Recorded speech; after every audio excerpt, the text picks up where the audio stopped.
Holy cow. Oh, whoa. Well, I've got all sorts of effects by trying to do this early. So voice is going out. Can't really think so fast. Haven't really fully waken up yet. All right. But we got to do this because I got to get this CIRF thing out or else we're not going to be even doing it. So I'm going to probably make some mistakes. I'm going to be talking a little bit slower than I normally do. But let's do this. We have, holy cow, we have oh my God, a CIRF week. Now my CIRF weeks are from Thursday to Wednesday. And this one kicks off with, shortly into our week, we have a record level lunar eclipse. It's almost a total. It's like 97%. So it's like the full moon is occluded, but the length of time, it's like a 3.5 hour eclipse. I remember the one a few years ago where it was a total lunar eclipse, just a few seconds. This one is 3.5 minutes. And most of us in the Northern Hemisphere are the America, and then a little bit of Europe and some on the other. I'll show you the map. But mainly Americas, we're in the heart of it. But unfortunately, you're going to be up in the wee hours of the evening, 2 a.m.-ish, 2 a.m. to 4 a.m., depending on where you are. So in the middle of the night. So we're planning on going to bed early, getting our alarms on, and getting out there. Oh, can't make this stuff up. The I-Ching. I mean, what happens in a lunar eclipse, right? The sun reflected on the moon. So the moon's full. It's a full moon, really bright. And then the shadow occludes it. So you've got the darkening of the light. That's the I-Ching. You can't make this up.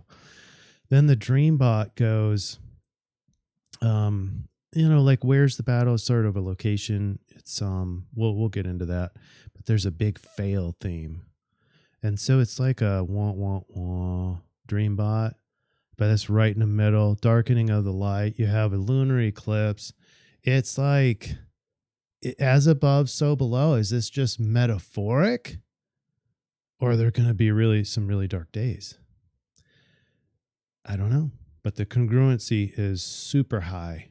And I never do congruency of a perfect score because nothing's ever perfect, okay?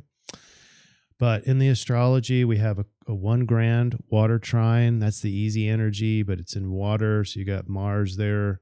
And by the way, everybody's in their home sign. It's pretty cool. That's a cool grand water trine to look forward to. We have 2 T-squares, one on Saturn still, and then one on Jupiter. The one on Saturn starts to decay out. So there's a lot of pessimism because Jupiter has a T-square on it at the time of the eclipse. That one's a short-lived one because it has the moon attached to it in this T-square configuration. And the Saturn and Uranus one, that is representative of what we've already known. We've been talking about that for a long time. All right. Whew. That's just the start, folks. All right, let's get started quickly because I don't have a whole lot of time. All right. We'll start with just a couple comments.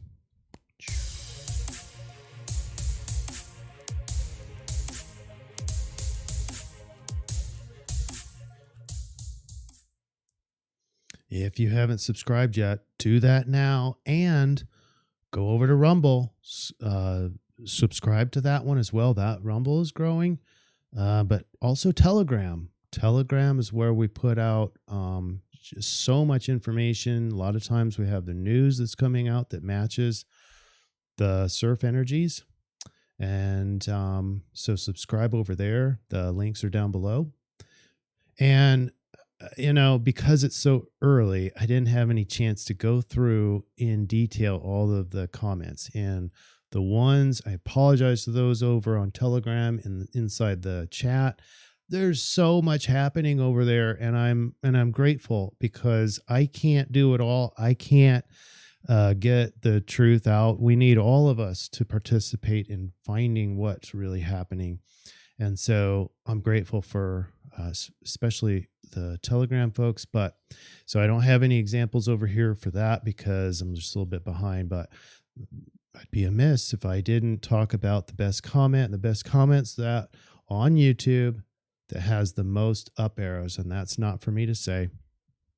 And not for me to say, says Chris, I want to sincerely thank you for your service and sacrifice to the nation and Air Force as tomorrow is Veterans Day. So this is obviously written before Veterans Day, and I was able to do a veterans ride and a motorcycle ride in a big gaggle, big group.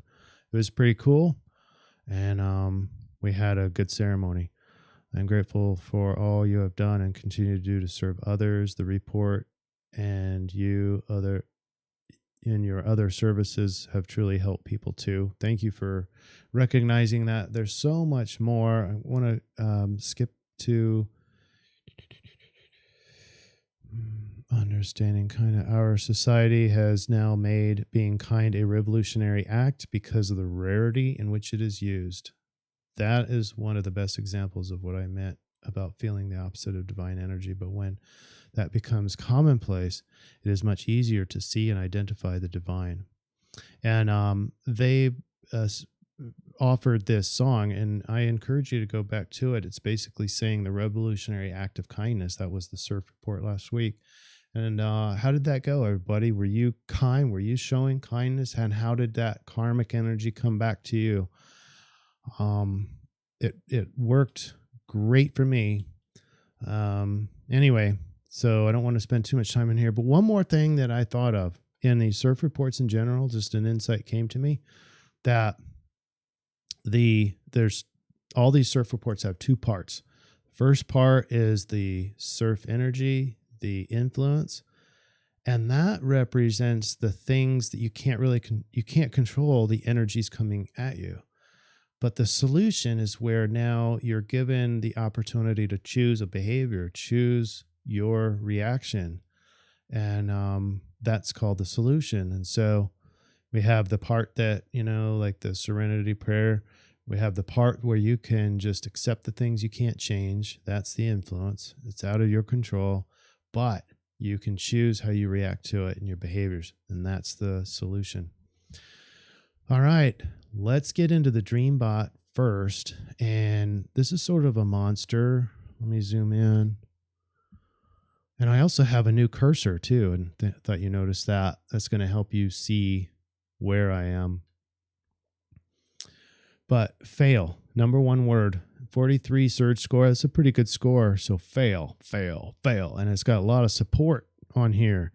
What is failing? There's a battle going on, and a battle is indicative of the ring. And of course, ring, that could be all sorts of different memes here, but when it's hit with the where is the battle? So there's sort of a battle. It's like a boxing ring sort of a thing, but basically it's everywhere. And the last word is universe. It's everywhere.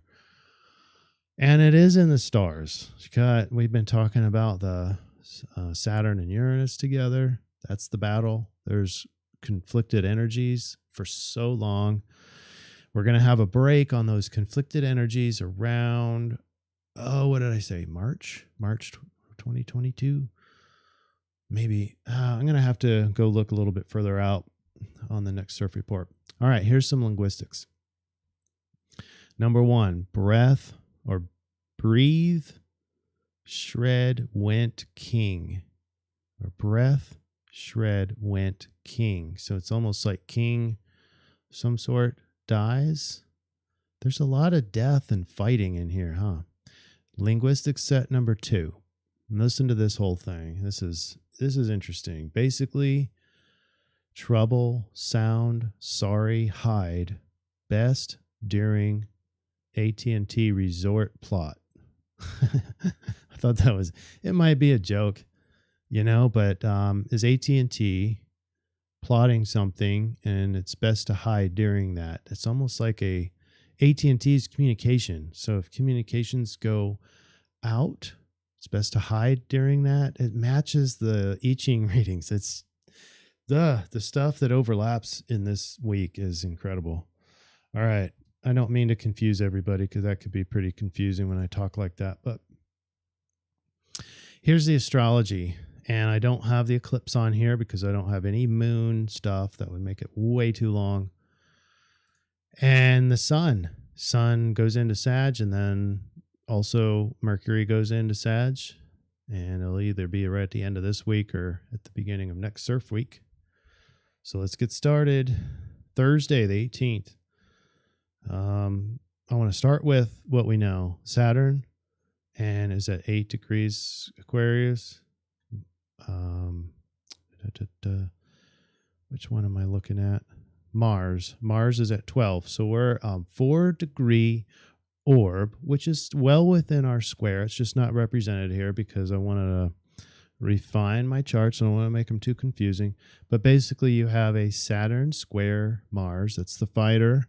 Fighter's home in Scorpio, but it's running in water, but there's a lot of passion, a lot of emotional support for Mars, his ability to fight. So that T square is still over. Saturn is sweetening up its square with Uranus. I'll talk about that a little bit more. But we also have in the pre-eclipse, you can see the moon down here with Uranus. It's going to be in Taurus. The full moon is going to happen in Taurus. This one is done midday on the 18th. So in less than about 14 hours, the moon will progress into the full moon eclipse. And you can see, I want to point this out right now. It's tiny, but the moon and the sun are not contraparallel right now. In other words, they're not perfect enough on the other side. So you're seeing like this three-dimensional moving, and they're going to go into alignment just within 14 hours. I thought that was really interesting, so I thought I'd highlight that. This is just the pre-eclipse, and everything looks pretty much the same. You have the oppositions to Sun, Mercury, and Mars with the moon, and then you have a T-square on Jupiter. Now this one's interesting. Well, why don't we just go to the full moon here? Because that's gonna be dominating this day anyway. The entire day is gonna be that energy, even though it hasn't happened yet. So this is a 97% total lunar eclipse. So not technically total, but partial. But man, that's close to 97%. It'll look like it's total. You'll see just a smidgen on that one corner, and I'll show you a representation of that too. I've got a website that I want you guys to go to look at your location so you can get the actual times. All right. Big picture. This is the longest time-wise. The eclipse is going to be the longest eclipse. That's where the sun's light is occluded to the moon in some form or fashion for 3.5 hours. That's the longest in 580 years. And I think they said it'll be another 100 years before you see anything like this. So it's a very, very special, just in that regard, in a historical standpoint. And remember, when that energy changes, it's a stamp. And this one's stamping for 3.5 hours. So anyway, we'll talk about that now. It's a Beaver moon eclipse. It's going to be a blood moon, and that's because it is an eclipse, and that the same thing that causes in the ionosphere, or the horizon, the same thing that causes like a sunset or a sunrise to be colored sort of reddish, that's going to get painted onto the moon and make it look like a blood moon. So that will be part of this as well. The beaver means that it was traditionally beaver hunting season, and just this time of year. So it's a beaver moon eclipse. And look at just big picture. Just look at it. Look at the symmetry. Let me turn this off so you can sort of just gaze at it. You've got red lines or squares on the left. You got red squares on the right. You got left. You've got trines, and then equal amount of trines on the right. And then like a teeter-totter over here with the purple or the oppositions, or it's strong. And here's the thing, and I looked at every single planet, and I'm not talking about like south node, north node, or Chiron or anything, but I'm talking about all of our planets, including the moon. Well, that's the target thing here, the target planet, but everything is connected to the moon. Now, some are connected directly to the moon, and others, like, say, Venus. Venus is not directly connected to the moon, but it is connected to Mars that's connected to the moon. You have the majority of the planets are directly connected to the moon, but all of them are connected somehow. They have lines and within an orb of an alignment. I thought that was pretty cool. Now, none of this is like good or bad. You have two T-squares here with this red. No, one of them's not identified. I already mentioned that earlier. Saturn's in a T-square. Jupiter's in a T-square. So there are two traps here. Now, furthermore, just what's big picture? You've got the sun that's in Scorpio, and that energy is shining onto the full moon. And full moon energy typically disrupts people's psyches, emotional states, and you start seeing some irrational behavior or unexpected behavior. And this is going to exacerbate it, because basically going to a full moon state, going through all the different phases of the moon in very short order, in 3.5 hours, and then back to a full moon and a blood full moon. So that's going to disrupt things even more imminently. But this stamp for this period of time, this several hours, is for the next 6 months to manifest. So what do we have here energy-wise? We have the sun that's in Scorpio, and so that energy is it's powerful. That's why Mars is home to Scorpio, because it's very powerful energy. Scorpio can be passionate, and the intensity is here. So it's a very intense full moon before the occlusion happens. The intensity is there, and intensity for what? Passion and intensity. And then over on the lunar side is in Taurus. So Taurus is more about wealth and worth, but value. Worth and value are the biggest considerations, big picture, for Taurus.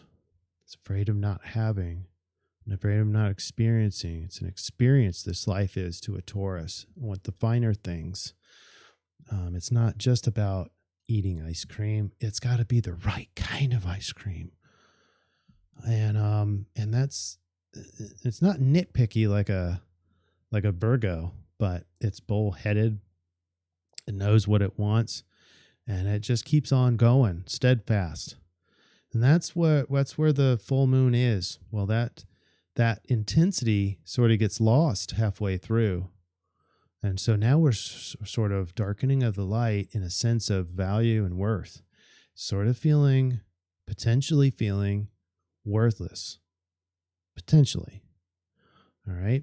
So that's the sort of the theme in the days surrounding this. Watch out for that. Watch out for maybe some purposelessness. That's a practical, earthy thing for Taurus, but I'm thinking more worth and value, scrambling to find that worth, because the intensity of it, maybe you found something, maybe you had a life mission, and momentarily you have sort of a break from it.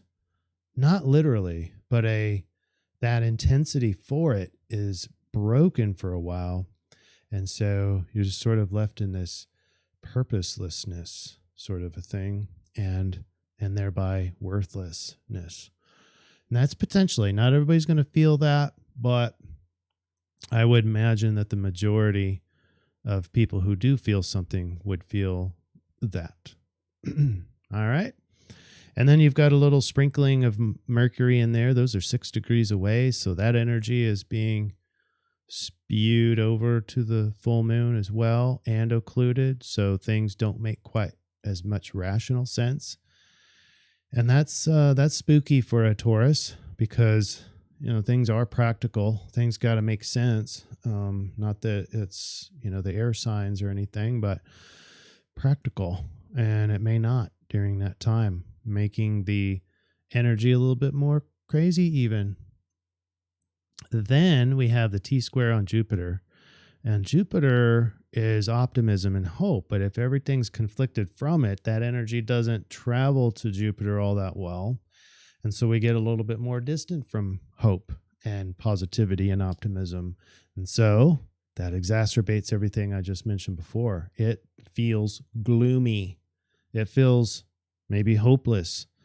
It feels like the world is collapsing in because Jupiter is expansive, but now we've got that pressure. It's that pressure to feel optimism. That may be a better way to explain it.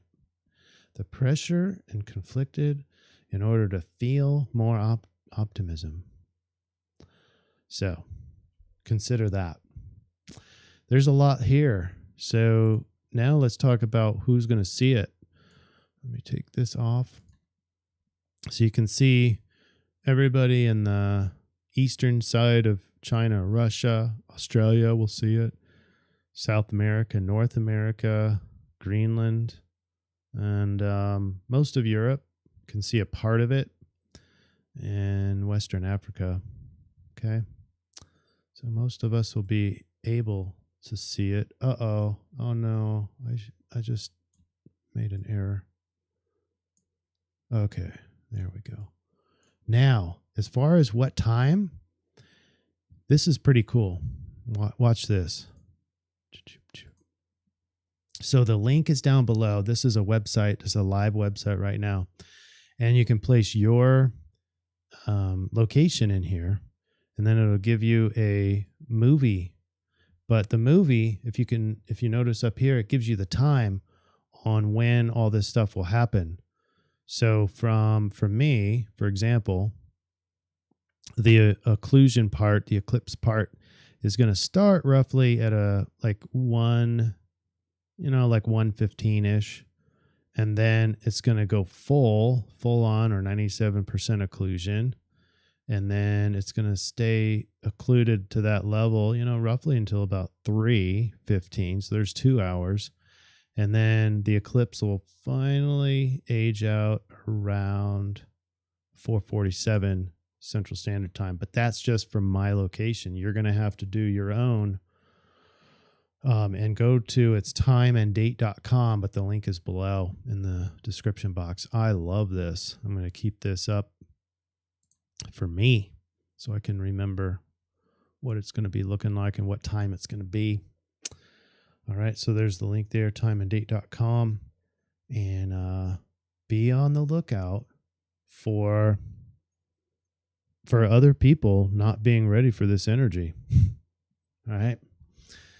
Saturday, going into Saturday, it is going to be like a dreamy hangover day. Not that I'm expecting everybody to drink or anything, but even those who aren't drinking, I'm going to guess that sort of feels sort of like a hangover, because you got Neptune as the planet of drug use, and it's easy energy over to Mars, which is running in water. It's not like, Mars is more of an emotional power here, because you imagine running in water. It's heavy, it's hard. And so it's easy to just escape. It's easy to just sort of lollygag and feel like, imagining things and getting lost in it all. So that's Saturday. Now we get into some other energies that we need to go over. Sunday, the 21st. This one is particularly important because it's a tight alignment. And this stays, and I mentioned this before, but it's still there. And it's I believe it's still tightening. In other words, it's getting tighter. as we go. So it's going to be there for a long time. And finally, this I-Ching reading today, recognizes this alignment right here. It's Mars sextile Venus. It's the opportunity of the opposites. Sextiles represents opportunity. It's mutual attraction. It's the opposites. It's bringing the opposites together for power, basically. It's a very powerful energy with Venus in Capricorn and Mars in its home of Scorpio and a sextile. And we're going to read all about that when we get to the I-Ching. But that is getting stronger by the day and slowly by the day. So we're talking weeks that this alignment's going to be there because it's already been there for a week. So this one is another tight alignment. It's Jupiter square Mercury. Notice there's no T-square now, but this is the square that's hanging on a little bit longer. And you've got the mind. You've got the rational mind with Mercury. You've got the wise mind by Jupiter. So it's divided mind. It's pressure. It's pressure within the mind. It's very conflicted in thought patterns. So very important for you to listen to the solution on here, because this is going to be a challenging aspect for your mental aptitude this week. You've already got the full moon. You've already got an eclipse on it. You've already got a T-square on Jupiter. So a lot of energy that's already affecting you. And now you're dumped into this divided mind thing. So pay attention to the solution. We haven't gotten there yet. That's at the end. Now on Monday, the 22nd, Sun's going to go into Sagittarius. And this is whoosh. Imagine. So running in water, and then all of a sudden you hit dry, flat land. Boom, off we go. And nothing's going to stop us now, kind of a thing. Sun in Sag is also very spiritual, potentially, high philosophy, and learning at a much wiser level, experiential knowing level, not a rational, low, everything that ever, not common knowledge kind of stuff. This is so going down deeper into the information if you're going for information. Saturn square Uranus is still there. This is the countdown to peak conflict. We're at 4 degrees away from each other, Saturn and Uranus. This is the protest. The protest is going to be keep on going. What are we protesting? Well, everything, because it's the alignment of this foundation, the way things should be. Damn it. And then this is Uranus. Don't tread on me. Don't do it. And that's freedom-loving Uranus, and they're at odds with each other. This is going to get stronger and stronger. It's going to climax here in a few weeks, and it's going to be grand. Now, this one is a cool freaking alignment. This is a grand water trine. This is on Tuesday, 23rd. Look at this grand water trine. It doesn't look like it's symmetrical, but that's just because my housing system is compressed in order to fit my symbols in. That's the software doing that. But it is symmetrical because it's a grand water trine, and with all the aspects very close. Now you've got on the points, look at this. You got Neptune in home, home of Pisces. You got the moon home in Cancer, home literally. Because Cancer and Moon represent sort of home stuff. And then you got Mars home to Scorpio. But he's running in water. And that's what the day's going to be like. It's like not doing a lot of stuff, but feeling. Oof, it's going to be easy to feel a lot. It's like a tuning fork this day. You're going to be super empathetic. You're going to see everyone emotion. You're not going to be able to hide your emotions. All right, cool stuff, right? It's the connecting of the rulers of each home. I just love that. That's going to be Tuesday. I'm really looking forward to as well. Wednesday, last day in our CIRF week. Gosh, what can I say that's going to be profound. Everything we talked about is pretty much there. It does look sort of like a grand cross is forming, but there's too much distance from Saturn and Mars. Mercury has now gone into Sagittarius, so mind. Now, what I mentioned before is that conflict between the low mind and the high mind, the wisdom. That's gone. That's not a square anymore. Although that is 6 degrees. So, yeah, I guess so. For a couple days, that still is conflicted technically, but to a much lesser degree. And now, once that wears off, so give it, I don't know, a couple more, well, maybe a day more, and Mercury will be in Sag, and so it'll be a real healthy way of connecting. It's going to be actually the reverse of that, not divided mind, but low rationality, just basic rationality, basic logic, communication. It's in the high, wise Sagittarius philosophy. So that's going to be very beneficial to thinking. Okay. All right. Let's go. Now I put in here, pay close attention because holy crap. As above, so below. The I-Ching says darkening of the light, and it's literal. This is a literal, but also a metaphoric. When the lights go down, it may be wise to become invisible. Movements in the outer world are at the most dangerous. Even the smallest sound, the faintest glow of light, can attract unwanted attention right now. When the darkness of stupidity reigns in human affairs, it is best to keep your brilliance hidden under a bushel basket. So it's not like you want to contest a bunch of stuff here and make a bunch of attention to yourself in this particular week. Let your thoughts and efforts be quiet. But remember, this is just the influence, people. It's but I thought it was really important to go when the darkness of stupidity reigns in human affairs. That's exactly what's happening right now. Don't let yourself be swept along on the current of conventional wisdom when too many dangerous uncertainties exist. Try not to become too depressed or anxious. This period, too, shall pass.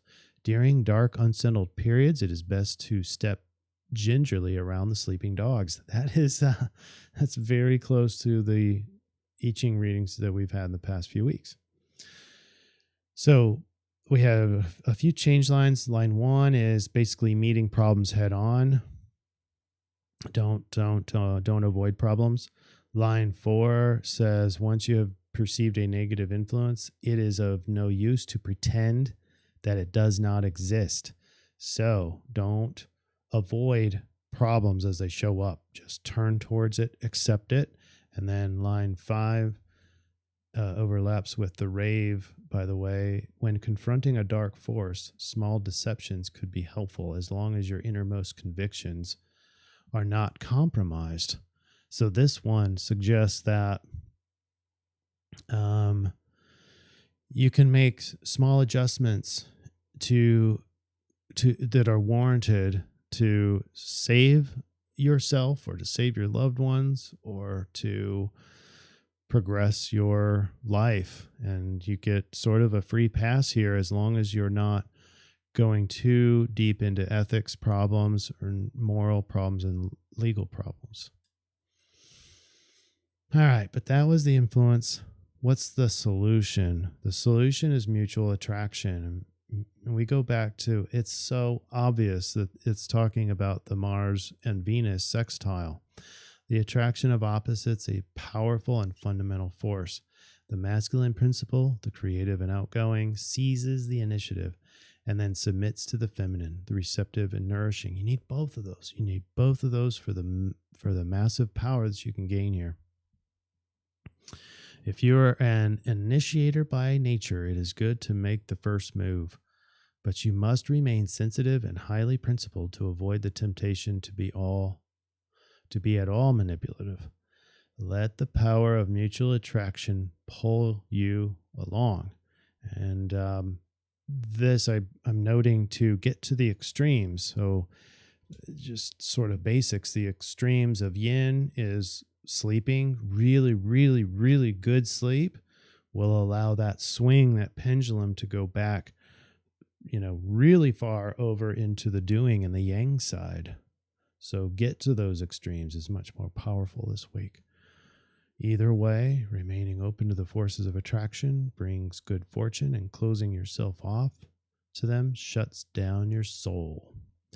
We're going to put it into our calculator.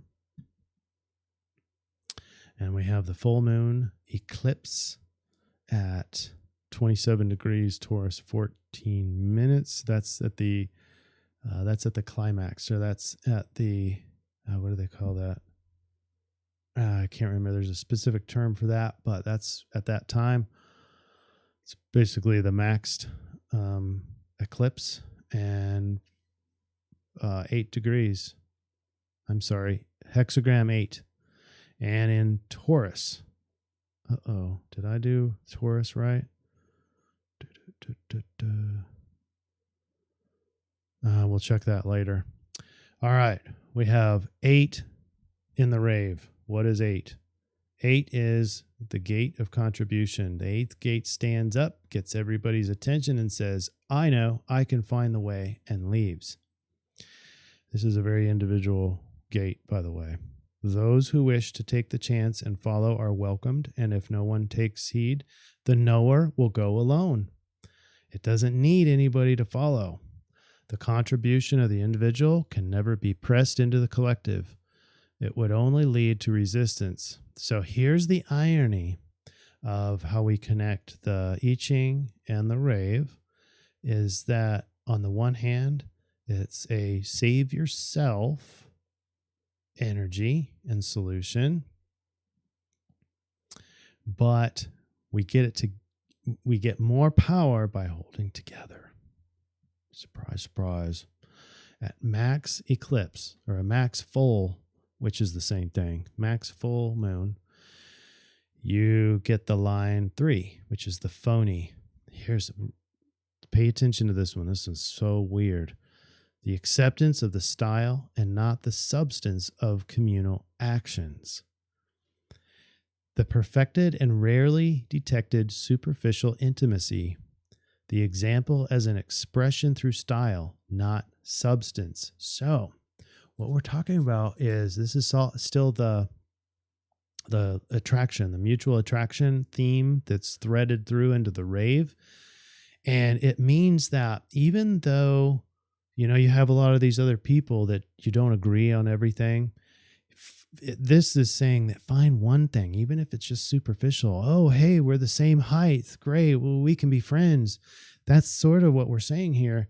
And it's not about any substance, except for it's this brief period of saving yourself and saving this darkening of the light and not losing. That's really what it's about.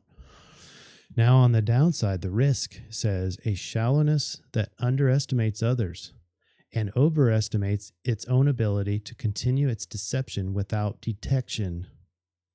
An over-reliance and unfounded confidence in style.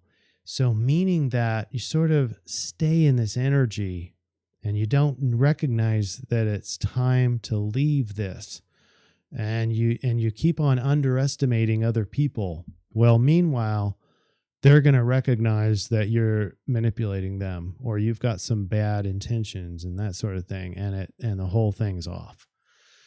So what you have to do is mutual attraction, and you're warranted to look for more superficial things to connect to them with. And you can just maintain that as long as your intentions behind that are clean, pure, and maybe even helpful, but that's not a requirement even. Whew. I know. I read you. It's really, really weird, complex. All right. So the blood moon, the Beaver eclipse, full moon, is representing darkness of stupidity, and it's raining. It keep your brilliance hidden under a bushel. Don't be swept along by current wisdom. In other words, don't be swept along by common sense. I hate that term now. It sort of got hijacked. Common sense, like the sense of the majority, but it's not even the majority. They make it think that they're the majority, and then they guilt trip you. That's how they manipulate. Anyway, why am I going off on that? Here's the overall triangulation for the influence. As the darkness of stupidity reigns, the full moon eclipse brings with it the winds of change in how and what we find value in this life. The pressure is on Jupiter, so there's that major pressure to find joy, pressure to find optimism and hope, and expansiveness. Okay. Now, here's the solution. So we've got the mutual attraction from the I-Ching. We've got the phony from the rave. Remember that your self-gain intentions can be easily read. It doesn't mean you can't gain, but you have to not sacrifice your ethics and morals and values too much. And then we bring in, to help us, Taurus is the sidereal. Oh, that's what I meant to show you. Well, hold on. Let's go back up to the conversion chart. All right, this is what I wanted to show you. So it's a Taurus full moon in tropical, but it's in that rare place where there's an overlap between tropical and sidereal. And so when you go get a sidereal chart for this full moon period, it will also be a full moon in Taurus. The eclipse is in Taurus. So it's that little overlap place. That's why we have the influence is Taurus and the solution is also Taurus. It's pretty cool. So we can behave how we feel, deliberate, dependable, practical, with integrity. And that's going to be hard for the rave part and the I-Ching. No, I think it was the rave. It's going to be hard for the Taurus to sacrifice some of the ethics, some of the low level, the more superficial value stuff, and sacrifice that. So that's a good thing. Keep you in check. Good integrity, reliable, but avoid being stubborn this week, obstinate. All right, here we go. Ready? Darkness falls over the earth, and Taurus, sign of value and worth. Success this week will be determined by your ability to harness power from the abstract opposite extremes. Male, female, yin, yang, doing, being. Alone, together. All those opposites. Every opposite you can imagine. If you can incorporate that and synthesize those, you harness more power. And that's only one of the ways you can get power. There is power to obtain, but it's fragmented this week, and so you'll be steered towards assimilating opposites and finding value in the extreme opposites. For example, sleeping really well. I already used this example. Sleeping really well enhances your future yang and vice versa. Basically, do not stay in the middle this week. I mean, you can, but I think you're going to be missing a lot of opportunities here. It is about swinging that pendulum, and you can imagine if that pendulum is swinging hard and high, it can really obliterate any obstacles that's in below it. So another advantage. Back and forth like a pendulum. Another power is obtained in holding together. Find something, anything, including superficial reasons, to connect with others. Don't focus on the differences. The differences are obvious. The news, the Hollywood, everybody, the politicians will already show you all the differences. We need to be looking just this week. Probably should do this more, but this is more in a superficial sense. So just this week, this is not something we want to do long term, is look for this more superficial anything, just light thing. Hey, it's cloudy out. You know, connect that way. The weather, talking about weather because it's all around you. to connect with others, but to keep your Taurus integrity high, else people will easily read your incongruence. Sidereal solution in Taurus is perfect for the lunar eclipse. Be deliberate, be dependable, practical, and reliable. Watch out for being too stubborn and unbendable. So it's not like the opposite is needed. So therefore you need to be open-minded and flexible. Those are the opposites. Open-minded isn't too bad. Too flexible, I don't think the opposite here is any better. I want you to be off that continuum. There are some of the opposites that you want to be off of those continuums, such as unbendable and purely flexible. Well, maybe so. Maybe that's the better one. Maybe I screwed up this sentence. Maybe there is a time to be stubborn, but you need to have the opposite, which is really, really open-minded. Let's go to those extremes. You try to think of any of the continuums of opposites that we shouldn't use. But I think that makes sense here, to be stubborn sometimes, really stubborn, and you can because it's Taurus. But then you got to remember to be open-minded as well throughout the week. And when to do these? Well, I think that's what the power is of holding together. When you connect with people in superficial reasons, that will naturally open you up and make you less stubborn. Okay? So, wow, folks.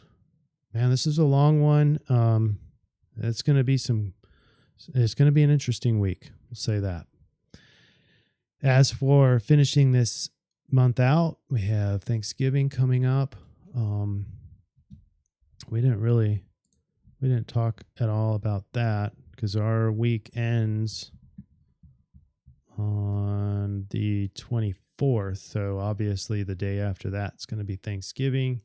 And for those of you who are going to celebrate that, we're looking at a period of gratefulness after this week is ended. So it's like a complete turnaround. But get ready, get on your swing. Let's get through the pendulum this week. Promise yourself, commit to finding what the extreme is in this case without going too far. Don't hurt yourself. Don't hurt others. And do it well.